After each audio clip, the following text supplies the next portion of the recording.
All right, 8.2, let's talk about single population means using the student's t-distribution. All right, so up until about the mid-1970s, most statisticians used the normal distribution approximation for large sample sizes and used the student t-distribution that we're going to learn about now only for sample sizes of at most 30. But with graphing calculators and computers now, what we usually do now is use the student t-distribution whenever we have the sample standard deviation as an estimate for the population standard deviation. So in 8.1, we were always given the population standard deviation and we were able to use the normal distribution. Now we're going to use the student t-distribution when we have a sample standard deviation instead of a population standard deviation.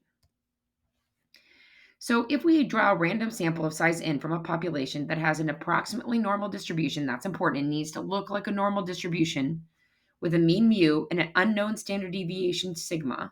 Both of those are not known. Then the t-scores follow a student's t-distribution with n minus 1 degrees of freedom. So what is the student's t-distribution? Well, the graph of the student's t-distribution looks a lot like the standard normal curve. It's symmetric about 0, and the mean is 0. Symmetric about 0 means 0. It has more probability in the tails than the standard normal does. And because of this, the spread is greater than the spread of the standard normal distribution. So that's just a little bit about what the shape is like. The exact shape of the student's t-distribution really depends on the degrees of freedom. As the degrees of freedom increase, so that's going to be your sample size, then the graph of the student's t-distribution becomes more and more like the graph of the standard normal. So the underlying population of individual observations is assumed to be normally distributed. We need the underlying population to be normally distributed. We will have an unknown population mean and an unknown population standard deviation. We will be approximating those with sample means and sample standard deviations. The notation we use is T is distributed T sub df, where df is the degrees of freedom. The degrees of freedom is going to be 1 minus the sample size. So if there's 20 in the sample size, we have 19 degrees of freedom. So let's start with an example. Suppose we do a study of acupuncture to determine how effective it is at relieving pain. You measure sensory rates for 15 patients with the results given. Using the sample data to construct a 95% confidence interval for the mean sensory rate for the population. We're assuming it's normal. And then this is our data that we have. Okay, so we're going to try and find a 95% confidence interval for this data. Okay, so the first thing we're going to do is we're going to calculate X bar and S. Remember, we learned how to do this in Excel. You can do this in Desmos. Either way is fine. And I calculated them already. If you don't remember how to do this, go back and review that. But X bar is 8.2267, and the sample standard deviation is 1.6772. All right, so calculate those guys. And we're also going to note that the sample size is 15 and that the confidence interval is 0.95. Now we're going to go to our online calculator just like we did for the normal distribution. Bring it down over here. All right, so we wanted I forgot already, 95% confidence interval. So let's escape out of this. 95% confidence interval, one sample. We're going to use statistics, the mean and standard deviation.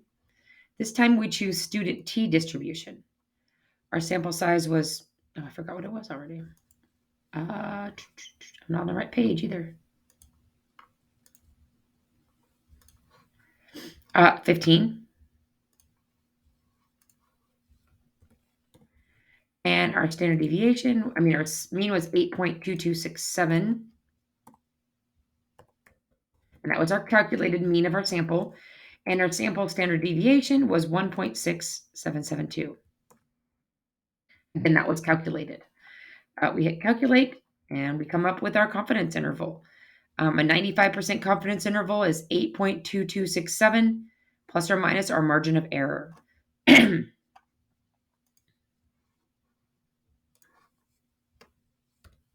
Here's those results. Oops, I didn't mean to click on that. So if we want to find our confidence interval, do I do this on the next page? No, I do not. We need to go take, here's our confidence interval.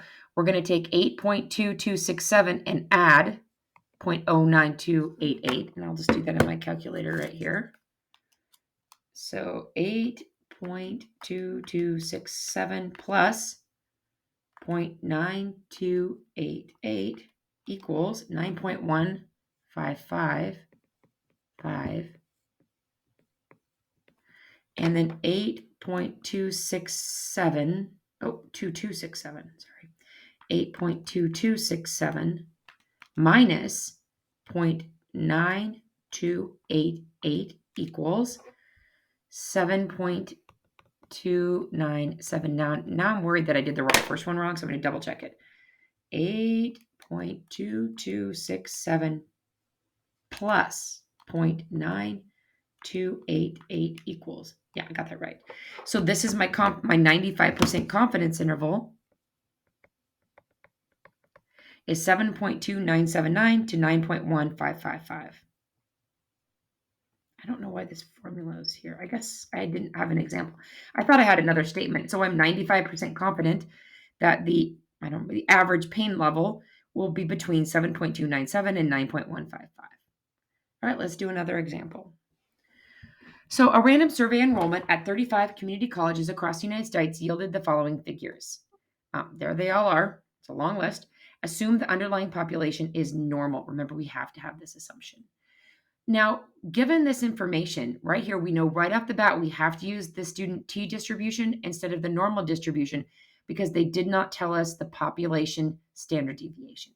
So the first thing we need to do is we need to figure out the sample mean, the sample standard deviation, the number of items in the list, and easy, once you have that, the number of items in the list minus 1. So I would like you to pause the video, pull out Desmos or Excel or however you like to compute means and standard deviations, and compute this. Pause the video right now and we'll come back and go over it together. All right, are you back? I got 86.29 for the mean, 69.44 for the sample standard deviation. There are 35 items on the list, so 1 minus that is 34. All right, now that we're the same question, let's think about what the random variables x and x bar mean in words, like define those random variables. I want you to pause and pause the video a minute and think about what these mean. All right, are you back? Well, X is going to be the enrollment of each community college across the United States. It has these particular values. These are each values of the random variable X individually. X bar is the average enrollment from a sample of 35 community colleges across the United States. So remember, it's 35 for X bar. We're going to average those values. That's what X bar is going to have. This is one value of X bar. We would do other samples to get other values of X bar, the random variable X bar. All right, which distribution should you use in this example? Should you use normal or t? And that should say or t distribution. Well, I kind of already answered this. So hopefully, we need to use a t distribution because we don't know sigma. Right? We don't know the population standard deviation, so we have to use the t distribution. All right, let's construct a 95% confidence interval for the population mean enrollment at community college in the United States. Let's state the confidence interval and state the error bound. So I went to my website. You guys have that up, plugged it all in, and this is what I got from my results. Why don't you go ahead, pause the video, make sure you get the same thing, come back. All right, hopefully you got the same thing that I got. I took 86.29 and I added 23.85 and I got 11,014. I took 86.29, I subtracted 23.85 and I got 62.44. And that means my EBM is 23.85. All right, fill in the blanks. Pause the video and fill in the blanks. With blank confidence, the population mean enrollment for community colleges in the U.S. is between blank and blank. If many groups of 35 randomly selected community colleges are studied, then that means should say different. My typing is not good in this one.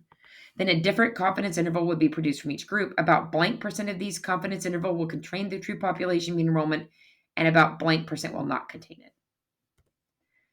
95% confidence is between 62.44 and 11.14. So that means if we did a randomly selected 35 community colleges, 95% of the confidence intervals would contain the true mean and 5% would not contain the true mean. What will happen to the error bound and the confidence interval if 500 community colleges were surveyed instead of 35? Why? What will happen to the error bound? What will happen to the confidence interval?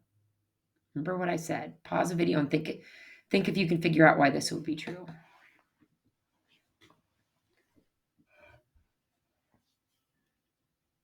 All right, did you come back with an answer?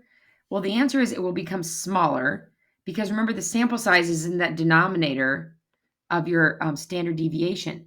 And if you have more college information, more sample, you're going to have a smaller error and a smaller confidence interval. You're going to have a smaller range that you're confident in. Remember, bigger sample size means smaller range of confidence. That doesn't mean less confidence. It means your number of possibilities is a smaller range because you have more information. All right, that's section 8.2.